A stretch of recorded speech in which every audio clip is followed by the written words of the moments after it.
भाव आता मला वाजू दे आलं सीन मध्ये नाव गाजू दे इथं बोलत सर्व युवनाचे चला सारखा बाजूले त्यांच्या ढुंगणाला काजलना खाजू दे त्यांना खाजू खाजू झालं बघा गचकरण रॅपच्या सीन मध्ये आपला कोण हात धरण जो पडला आडत भाव त्याला तिथं देतो मार आपली आदत नाही पालतूचे द्यायची तिथं लहानपणापासून दगलो पाचडी बघत आलो सर्व गल्ली घरच्या मॅटरी इच्छा होती माझी पास करू मॅटरी पण जेव्हा झालं होतं माझ्या डोक्याचं भरीत माझी आदत होती करायचो मी विचार पार जेव्हा मॅटर व्हायचं तेव्हा ऑप्शन द्या कारण पोरं होती तिथे आमची भूमिका एका हातात घोडा आणि दुसऱ्या हातात तलवार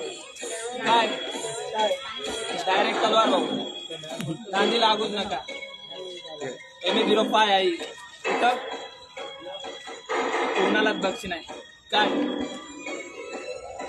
जेव्हा सुटले तेव्हा कुणाला बक्षी नाही हे बडवेला उडतात पण हे काय पक्षी नाही तुला व्हायचं शार तर माझ्या बक्षीत आहे इथं बोली बच्चन रेकॉर्ड गौतू आहे म्हणून सांगतो तू माझ्यापासून दूरच राहा कारण मेंबर मिडी भाई ग्रुपचा जा घेऊन निघा तुझ्या कोणत्या भाईला इथं टाइम नाही लागणार त्याला खायला